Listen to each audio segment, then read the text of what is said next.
Hello everyone. Today our topic is Principle of Management, Chapter 2 of Business Studies. Today we will discuss three topics that is meaning, nature and significance. First one is firstly you understand the difference between technique and principles. So techniques are the procedure. Procedure मतलब steps और methods.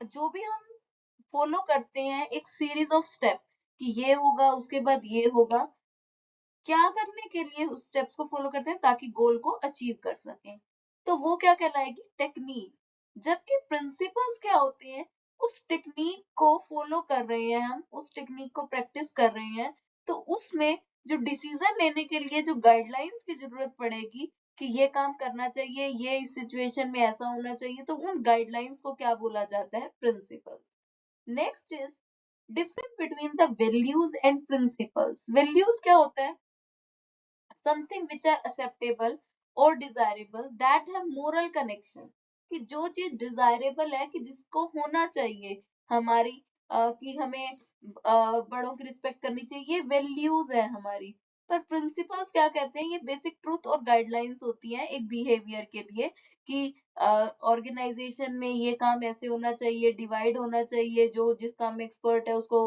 उतना वही काम देना चाहिए तो ये principles है वैल्यूज कैसे बनती हैं कॉमन प्रैक्टिस की वजह से जबकि प्रिंसिपल्स क्या है रिसर्च होती है वर्क सिचुएशन में क्योंकि ये टेक्निकल इन नेचर्स होते हैं तो वैल्यूज को हम निग्लेक्ट नहीं कर सकते बिजनेस को फुलफिल करनी पड़ती है सोशल रिस्पॉन्सिबिलिटीज एथिकल रिस्पॉन्सिबिलिटीज ये सब वैल्यूज के अंडर ही आता है नेक्स्ट एक हम प्रॉपर डेफिनेशन पढ़ते हैं principle of management are the fundamental truth मतलब जैसे झूठा नहीं डिक्लेयर किया जा सकता पर ये act as a guideline for taking managerial actions and decision कि कोई भी मैनेजमेंट से रिलेटेड डिसीजन लेना है या एक्शन लेना है उसके लिए जो एक बेसिक सा ट्रुथ है जो गाइडलाइन के रूप में काम करता है तो अब हम डिस्कस करेंगे natures of principle of management इसे हम फीचर्स भी कह सकते हैं करेक्टरिस्टिक्स के नाम से भी बोला जा सकता है तो first one is universal applicability universal जहां भी यूनिवर्सल आ रहा है मतलब हर जगह तो प्रिंसिपल ऑफ मैनेजमेंट भी हर जगह अप्लाई होते हैं कि चाहे बिजनेस हो चाहे नॉन बिजनेस ऑर्गेनाइजेशन हो चाहे पब्लिक सेक्टर हो चाहे प्राइवेट सेक्टर हो चाहे बिजनेस का साइज स्मॉल हो या लार्ज हो या फिर मैन्युफैक्चरिंग ऑर्गेनाइजेशन हो या फिर जिस ऑर्गेनाइजेशन का काम मैन्युफैक्चरिंग को ना कर सर्विस प्रोवाइड करना हो तो हर तरह की बिजनेस ऑर्गेनाइजेशन में हमें मैनेजमेंट के प्रिंसिपल्स की जरूरत पड़ती है अब वो प्रिंसिपल कितनी एक्सटेंट तक एप्लीकेबल होते हैं वो कुछ चीजों पर डिपेंड करता है कि उस ऑर्गेनाइजेशन की नेचर क्या है उसकी एक्टिविटीज कितनी है और स्केल ऑफ ऑपरेशन की कितने लेवल तक उसका ऑपरेशन है अब जैसे कि अगर हम कह दें कि डिवीजन ऑफ वर्क है पर अब वो डिवीजन कितना करना है कितने डिपार्टमेंट बनाने हैं हर चीज के लिए अलग बनाना पॉसिबल है या नहीं उतनी मैन पावर भी है नहीं उतना वर्कलोड भी है या नहीं वो डिपेंड करता है केस टू केस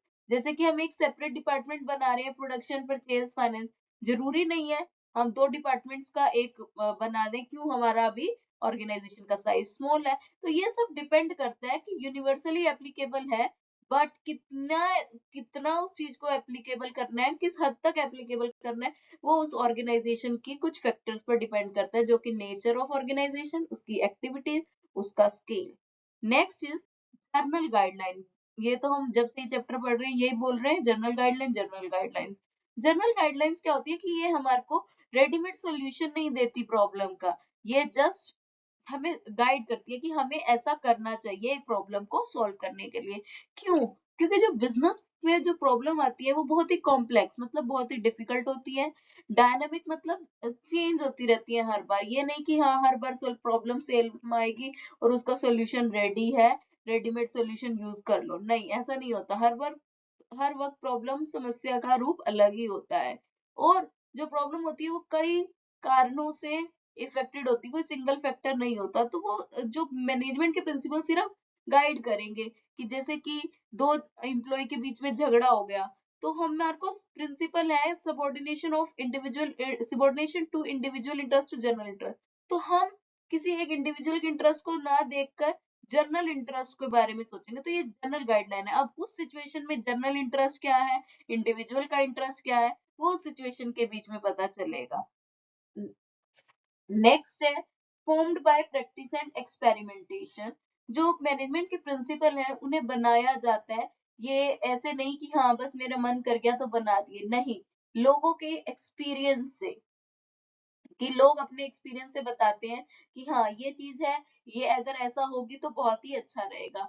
लोगों की बुद्धि, कलेक्टिव विजडम ऑफ मैनेजर, और बारी बारी एक्सपेरिमेंट किए जाते हैं कि हाँ जी एक्सपेरिमेंट करने से क्या हो रहा है। जैसे कि एक्सपीरियंस में कि पता चला कि लोगों को एक्सपीरियंस के बारे में कि डिसिप्लिन बहुत ही ज्यादा इंपॉर्टेंट है किसी भी काम को जरूर कंप्लीट करने के लिए, तो ऐसे ही एक प्रिंसिपल बन गया डिसिप्लिन का, फ्योल ने दिया।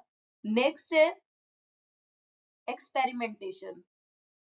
हमने देखा कि एक वर्कर को अगर रेस्ट दिया जा रहा है तो जब वो काम कर रहा है तो उससे उसकी फिजिकल कंडीशन इंप्रूव हो रही है, उसका स्ट्रेस कम हो रहा है, तो जब वो वापस लौट कर आ रहा है तो वो और भी अच्छे से काम कर रहा है। तो एक्सपेरिमेंट किया गया कि रेस्ट देने से एडवांटेज हुई, तो ये सब क्या हुआ कि उसको फिर प्रिंसिपल बना दिया, या फिर जैसे कि फटीग स्टडी के नाम से, कि एम्प्लॉय को रेस्ट की जरूरत है ताकि वो सेम तरीके से दोबारा से काम कर ले, नहीं तो उसकी जो एफिशिएंसी है वो धीरे धीरे समय के हिसाब से क्या होती रहेगी, कम कम होगी। पर रेस्ट होगा तो वो वही की वही एफिशिएंसी लौट आएगी। नेक्स्ट है flexible. Principal of management flexible होते हैं, रिजिड नहीं होते। रिजिड मतलब कि जैसे कि हाँ फॉलो करने ही करने हैं, उनको हम मॉडिफाई कर सकते हैं जैसी सिचुएशन डिमांड करती है। मैनेजर के पास इतनी फ्रीडम होती है, इतनी उसकी इच्छा के अकॉर्डिंग वो डिसाइड कर सकता है कि इस पर्टिकुलर सिचुएशन में क्या करना है, कौन सा टूल यूज करना है, किस सर्कमस्टांसिस में। अब देखिए कि कंसंट्रेशन और सेंट्रलाइजेशन और डिसेंट्रलाइजेशन। सेंट्रलाइजेशन में सारी पावर कंसंट्रेटेड होती है फ्यू हैंड्स में, और डिसेंट्रलाइजेशन में डिवाइड हो जाती है। अब किस प्रॉब्लम में डिसेंट्रलाइजेशन यूज करना है, किस हद तक करना है, कितनी रिस्पॉन्सिबिलिटीज को डेलीगेट करना है, कितनी अथॉरिटी को डेलीगेट करना है, ये सिचुएशन टू सिचुएशन सर्कमस्टांसेस पे डिपेंड करता है। Next is mainly behavioural. जो प्रिंसिपल ऑफ मैनेजमेंट होते हैं वो जनरली किससे रिलेटेड होते हैं, ह्यूमन बीइंग से। पर इसका मतलब ये नहीं है कि वो किससे अप्लाई नहीं करते, थिंग्स पर। मतलब जो हमारे मटेरियल रिसोर्सेज है ऐसा नहीं है कि उनसे अप्लाई नहीं करते, बल्कि जो ह्यूमन रिसोर्सेज है और मटेरियल रिसोर्सेज है उनके बीच की अंडरस्टैंडिंग, जो उनके आपस का रिलेशन है उसको इम्प्रूव करते हैं, बेटर करते हैं। इस तरीके से बेटर करते हैं ताकि ऑर्गेनाइजेशन का पर्पस मैच हो जाए, कंप्लीट हो जाए जिसके लिए ऑर्गेनाइजेशन बनी है। तो जैसे कि एक ऑर्गेनाइजेशन है उसने ये लेआउट बनाया फैक्ट्री का कि इतने यहाँ पर वर्कर्स की जरूरत है, इतना मटेरियल, इतनी मनी, इतना मैन, तो सभी के मैच करना पड़ेगा। तो मैनेजमेंट क्या करेगी, ऐसे जो प्रिंसिपल्स होंगे वो ये देखेंगे कि जो मटेरियल रिसोर्सेज हैं क्या उसके अकॉर्डिंग ह्यूमन रिसोर्सेज हैं, या जो ह्यूमन रिसोर्सेज है उनको काम मिल सके इतने मटेरियल रिसोर्सेज है, तो सबको मैच करना पड़ता है। तो इसलिए हम इसे क्या कहते हैं, मेनली बिहेवियरल। नेक्स्ट है cause and effect relationship. Cause and effect मतलब कि ये कारण है और उसका इफेक्ट ये होने वाला है, कि अगर हमने ये प्रिंसिपल इस सिचुएशन में अप्लाई करा तो उसके क्या इफेक्ट होने के चांसेस हैं। देखिए लाइकली इफेक्ट लिखा हुआ है यहाँ पर, लाइकली मतलब कि हो भी सकता है, मोस्ट प्रोबेबली, बट श्योरिटी नहीं है। तो no accurate cause and effect होता है। क्यों क्यों इसका रीजन क्या है कि एक्यूरेसी नहीं आ रही, क्योंकि ये ह्यूमन बीइंग से रिलेटेड है। देखिए जैसे कि अगर इमरजेंसी में कोई चार्ज ले ले, तो मतलब मान लीजिए कि कोई काम हो रहा है, इमरजेंसी की बात आ गई, तो जो इमरजेंसी में डिसीजन लिया जा रहा है दूसरे सब फॉलो करें। पर अगर हमने एक नई फैक्ट्री सेटअप करनी है तो उसके लिए हमें ये नहीं कि इमरजेंसी की तरह कोई भी एक डिसीजन ले रहा है और दूसरे उसके लिए दूसरे फॉलो कर रहे हैं, जस्ट उसके लिए हमें एक पार्टिसिपेटिव अप्रोच की जरूरत होगी, क्रॉस फंक्शनल एक्सपर्टाइज होंगे कि हाँ एक एक एंगल से उस चीज को चेक करें फिर दूसरे एंगल से, ताकि बिजनेस के सक्सेसफुल होने के चांसेस ज्यादा हो।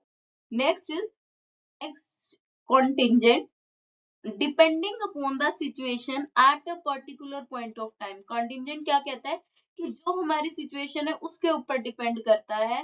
ये हमें जैसे जैसे हमारी रिक्वायरमेंट होती है उसके अकॉर्डिंग हमें प्रिंसिपल चेंज करना पड़ता है। जैसे कि फेयर एंड जस्ट रेमुनरेशन, ये बहुत ही फैक्टर्स डिटरमाइन करते हैं कि कंपनी की पेइंग कैपेसिटी क्या है, एम्प्लॉयर का कंट्रीब्यूशन कितना है, एम्प्लॉई का सॉरी कंट्रीब्यूशन कितना है, और जो वेज रेट कितना प्रिवेल कर रहा है उस तरह के ऑक्यूपेशन के लिए। तो वो अब प्रिंसिपल तो सिर्फ ये कह रहा है कि fair and just remuneration, but अब क्या फेयर है, क्या उस सिचुएशन में उसको देना, तो वो क्या होगा उस सिचुएशन पर डिपेंड करेगा। कोई रिटर्न नहीं है कि हाँ 10,000 ही देने, 15,000 ही देने। अब वो उस वक्त उसने कितना काम करा, एम्प्लॉइज ने एम्प्लॉयर को कितना सेटिस्फाई करा, अब उसने बहुत सेटिस्फाई करा, पर कंपनी उस वक्त लॉस में चल रही है, उसके पास कैश नहीं है पे करने के लिए, क्या पता वो बोनस शेयर्स इशू कर दे, तो उस वक्त उसकी पेइंग कैपेसिटी क्या है, तो वो उस ऑल चीजें डिपेंड करती हैं। नेक्स्ट है नीड्स, या फिर हम उसे कह सकते हैं significance of principle of management, कि हमारे को प्रिंसिपल ऑफ मैनेजमेंट की क्यों जरूरत पड़ी, क्या हेल्प करते हैं ये, इनकी इंपॉर्टेंस क्या है। सबसे पहले क्या है, manager with useful insight into the reality, कि जो मैनेजर है उसको रियलिटी से अवगत करवाते हैं, उसको रियल प्रॉब्लम के बारे में, रियल सिचुएशन के बारे में बताते हैं, उन्हें अंडरस्टैंड कराते हैं उनकी नॉलेज में, कि नॉलेज ऐड ऑन करते हैं, वो पास्ट मिस्टेक से क्या सीखे हैं, और उनका टाइम बचाते हैं, जो भी प्रॉब्लम बारी बारी आ रही थी, और मैनेजरियल प्रॉब्लम और सर्कमस्टांसेस को समझते हैं। जैसे कि सिग्निफिकेंस में हम इसकी इम्पोर्टेंस पढ़ रहे हैं, तो मैनेजर को प्रिंसिपल की हेल्प से क्या होता है कि उसको अपने एक प्रिंसिपल से पता चल जाता है कि मैंने ये प्रिंसिपल पिछले केस में अप्लाई किया था, तो मुझे इसका क्या इफेक्ट हुआ था, तो वो अपनी पास्ट मिस्टेक से सीख जाता है। उसने ये देखा कि पिछली बार मुझे ये प्रिंसिपल अप्लाई करा था, क्योंकि ये मिस्टेक आ रही थी, तो अब उसको बारी बारी वो प्रॉब्लम रिपीट नहीं होगी, उसे पता होगा कि हाँ जी लास्ट सिचुएशन में क्या था। तो ये सब कौन करा रहा है, प्रिंसिपल्स करा रहे हैं। तो इससे क्या होगा, अब उससे उसकी मैनेजरियल एफिशिएंसी बढ़ेगी, क्योंकि उसे पता है उसकी पुरानी मिस्टेक थी कि उसने सारा काम खुद करने की कोशिश करी, उसने सारा काम खुद कोशिश करी, तो उससे क्या हुआ, उसका काम देर से हुआ और अच्छे से भी नहीं हुआ, तो उसने इस एक्सपीरियंस से ये सीखा कि डेलीगेशन करना है। तो अब उसने डेलीगेशन से क्या करा, अपने रूटीन डिसीजन मेकिंग क्या करे, अपने सबॉर्डिनेट को डेलीगेट कर दिए, और जिसमें एक्सपर्टाइज की जरूरत थी वो अपने पास रखे। तो इससे क्या हुआ, ओवरऑल ऑर्गेनाइजेशन का गोल अच्छे से अचीव हुआ। तो इससे मैनेजर को रियलिटी पता चल गई कि हाँ जी, अगर मुझे रियल वर्ल्ड में मैं अकेले काम नहीं कर सकता, मुझे किसको हेल्प लेनी पड़ेगी, प्रिंसिपल ऑफ डेलीगेशन की। तो डेलीगेशन के प्रिंसिपल उनसे गाइड करा कि अगर आप अकेले काम नहीं कर सकते, काम ज्यादा है, तो आप डेलीगेट कर दें और इंपॉर्टेंट काम अपने पास रखें। Next is optimum utilisation of resources, resources को सही ढंग से यूटिलाइज करना। रिसोर्सेज सिर्फ ह्यूमन रिसोर्सेज नहीं होते, मटेरियल भी होते हैं। तो ये चाहे ह्यूमन हो चाहे मटेरियल हो, ऑर्गेनाइजेशन के पास लिमिटेड होंगे, क्योंकि हर चीज पैसे से आती है। ह्यूमन है तो उन्हें सैलरी देनी पड़ेगी, मटेरियल है तो उन्हें परचेज करना पड़ेगा।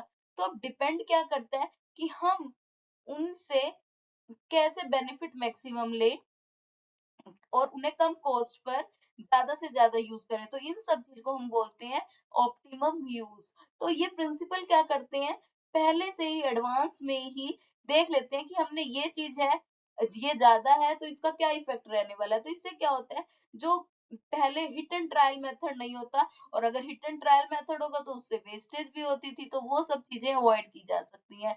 तो इससे क्या होता है, एक लिमिट बन जाती है management discretion free from personal prejudices and biasness, की ये जो मैनेजमेंट के डिसीजंस होते हैं, जैसे कि हमने अगर कोई एम्प्लॉय सिलेक्ट करना है, हम तो हम इस बात का ध्यान रखेंगे कि जो हमारी ऑर्गेनाइजेशन का गोल है उसको प्रेफरेंस दिया जाए, ये नहीं कि वो हमारा रिलेटिव है उसको कंसीडर किया जाए। नेक्स्ट है कि अगर डिफरेंट डिपार्टमेंट्स हैं, उसमें बजट डिसाइड हो रहा है, तो पर्सनल प्रेफरेंस को नहीं कि मेरे डिपार्टमेंट को ज्यादा बजट एलोकेट होना चाहिए, ऐसा नहीं है। कि जो सा डिपार्टमेंट ज्यादा ऑर्गेनाइजेशन ऑब्जेक्टिव में कंट्रीब्यूट करे उसी के लिए ही ज्यादा बजट एलोकेट किया जाएगा। फर्स्ट लाइन में दोबारा बता रही हूँ, limit the boundary of management description, कि जो मैनेजमेंट की जो इच्छा होती है ये काम करने की, ये करने की, तो जो रिसोर्सेज को ऑप्टिमम यूटिलाइज करना है, तो जो ये प्रिंसिपल्स हैं उसको लिमिट कर देते हैं कि नहीं आप ये नहीं कर सकते, इससे ऑर्गेनाइजेशन का बेनिफिट नहीं होगा। Next scientific decision, scientific decision क्या होता है कि जो प्रिंसिपल ऑफ मैनेजमेंट कहते हैं कि डिसीजन जो है सभी साइंटिफिक होंगे, सोच समझ कर लिए गए हैं, ये नहीं हिट एंड ट्रायल। इसमें लॉजिक को प्रेफरेंस दी गई है रेदर देन ब्लाइंड फेथ, की अंधविश्वास नहीं है। ये फ्री नहीं फ्रॉम बायस एंड प्रिजुडिसेस, कि वो हमारा रिश्तेदार है उसके साथ उसको अच्छा दे दो, ये सब कुछ नहीं होता साइंटिफिक डिसीजन में। और जो सिचुएशन है उसको ऑब्जेक्टिवली असेस किया जाता है और फिर उसके अकॉर्डिंग डिसीजन लिए जाते हैं। और हम उस सिचुएशन को इवेल्युएट भी कर सकते हैं कि हाँ कहाँ पर सही हुआ है गलत हुआ है। तो जो भी डिसीजन प्रिंसिपल ऑफ मैनेजमेंट की हेल्प से लिए जाएंगे वो फैक्ट के बेसिस पर होंगे, थॉटफुल होंगे, जस्टिफिएबल होंगे, टाइमली होंगे, रियलिस्टिक होंगे, और उनको हम मेजर भी कर सकेंगे और उन्हें हम बाद में इवेल्युएट भी कर सकेंगे कि सही हुआ है या नहीं हुआ। Next next is meeting changing environment. Principal of management की हमें गाइडलाइंस होती हैं जो मॉडिफाई करने में हेल्प करती हैं। जो भी बिजनेस में चेंजेस हो रहे हैं उसके अकॉर्डिंग हमें अपने आप को एडजस्ट करना होता है, तो उसे हमें अपने आप को मॉडिफाई करने में प्रिंसिपल ऑफ मैनेजमेंट हेल्प करते हैं। जैसे कि division of work and specialisation. तो सबसे पहले ये मॉडर्न टाइम में ये सारी ऑर्गेनाइजेशन में हर एक एक्टिविटी में ये एक्सटेंड हो गया है। इवन कुछ कंपनीज तो अपनी कोर आइटम्स भी आउटसोर्स करवाने लग गई हैं नाउ डेज। पहले क्या होता था, जनरली नॉन कोर एक्टिविटीज को आउटसोर्स करवाया जाता था, बीपीओ और KPO, business process outsourcing, knowledge process outsourcing. तो ये जैसे कि अब नॉन कोर एक्टिविटीज क्या होती है, जो मेन एक्टिविटीज नहीं होती, कि जिसमें बिजनेस डील नहीं कर रहा होता, जैसे कि शेयर ट्रांसफर करने का काम, अपने प्रोडक्ट को एडवर्टाइज कराने का काम, वो किसी आउटसाइड पार्टी को दे देते थे। डिवीजन ऑफ वर्क तो हुआ ना, या कि उन्होंने अपना किसी थर्ड पार्टी को दे दिया, तो वो थर्ड पार्टी उस काम में वैसे ही हर किसी, वो बहुत सारी ऑर्गेनाइजेशन के लिए वो काम कर रही है, तो कॉस्ट कटिंग तो होगी ही होगी, कॉस्ट कम आएगी। और दूसरा, हमारे पास हम अपने कोर एक्टिविटी पे जब फोकस करेंगे तो हमारी ऑर्गेनाइजेशन में और भी ज्यादा एक्सीलेंस आने के चांसेस बढ़ जाएंगे, तो डिवीजन ऑफ वर्क का बेनिफिट तो मिला। अब चेंजिंग एनवायरनमेंट में एडजस्ट करने में किसने हेल्प करी हमें, प्रिंसिपल ऑफ मैनेजमेंट ने। Next is fulfilling social responsibility. जो प्रिंसिपल ऑफ मैनेजमेंट है वो मैनेजर को गाइड करते हैं कि अपने कमिटमेंट को कैसे फुलफिल करें। जो मैनेजर के कमिटमेंट्स होते हैं वो इम्प्लॉय की तरफ भी होते हैं और सोसाइटी की तरफ भी होते हैं, जैसे कि इम्प्लॉय को अच्छे से वेजेस देना, कस्टमर की वैल्यू करना, बिजनेस के जो भी एसोसिएट्स हैं उनके साथ डील करना, और गवर्नमेंट की रेगुलेशंस को फॉलो करना। तो last this is management training, education and research. जो प्रिंसिपल ऑफ मैनेजमेंट है, मैंने यहाँ POM stand for principal of management.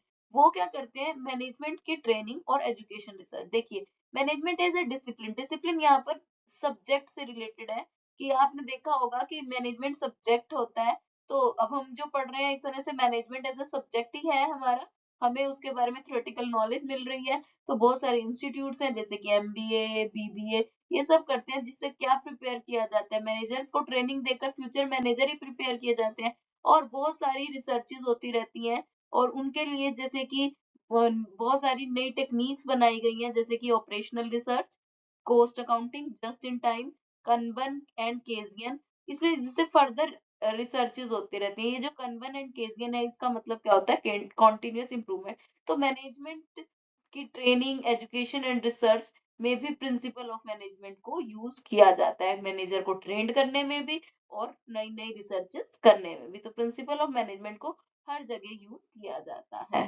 Thank you. Please like, share and subscribe my channel for such type of videos.